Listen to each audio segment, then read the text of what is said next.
Metabolisme adalah proses pemecahan zat-zat gizi di dalam tubuh untuk menghasilkan energi atau untuk proses pembentukan struktur tubuh.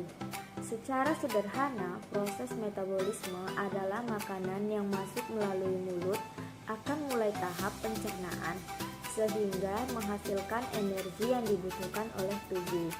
Metabolisme yang penting bagi tubuh ada metabolisme karbohidrat, protein, dan lemak. Berikut penjelasannya. Metabolisme karbohidrat tidak terlepas dari proses glikolisis, di mana glikolisis merupakan proses perpecahan glukosa yang lebih sederhana yaitu pirufat dan menghasilkan energi ATP. Bila kita lihat, glikolisis akan masuk ke dalam sel, akan disimpan dalam bentuk glikogen. Apabila jumlah energi di sel cukup, sebaiknya jika kondisi di sel membutuhkan energi, maka glukosa akan melakukan metabolisme.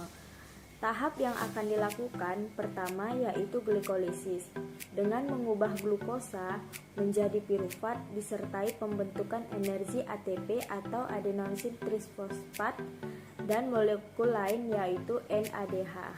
Apabila oksigen tersedia hasil glikolisis akan masuk ke mitokondria untuk mengalami proses dekarboksilasi oksidatif, menghasilkan asetil koenzim A.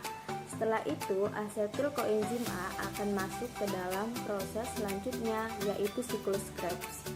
Produk metabolisme berupa elektron berenergi tinggi yang dibawa oleh NADH dan FADH2 akan diproses lebih lanjut menghasilkan fosforilasi oksidatif. Semua hasil dari proses ini menghasilkan banyak energi serta produk yaitu CO2 dan air. Selanjutnya, metabolisme protein dapat digunakan untuk menghasilkan energi, akan tetapi harus diubah dulu ke bentuk asam amino.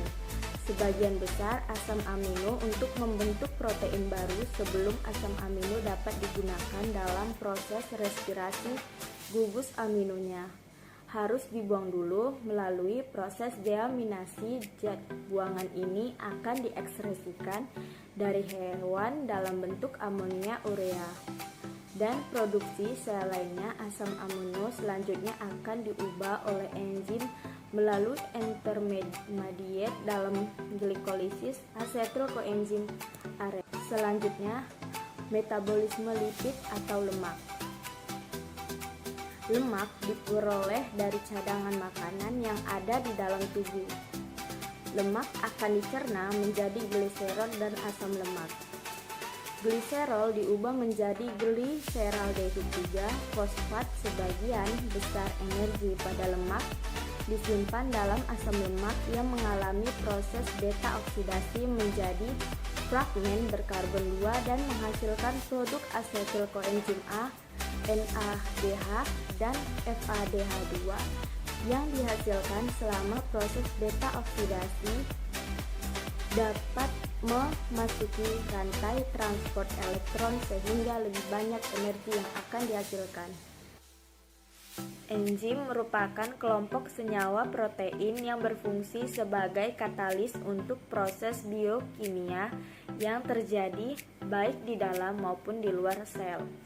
Proses kerja enzim dipengaruhi beberapa hal yaitu konsentrasi substrat, konsentrasi produk, suhu, pH, dan inhibitor.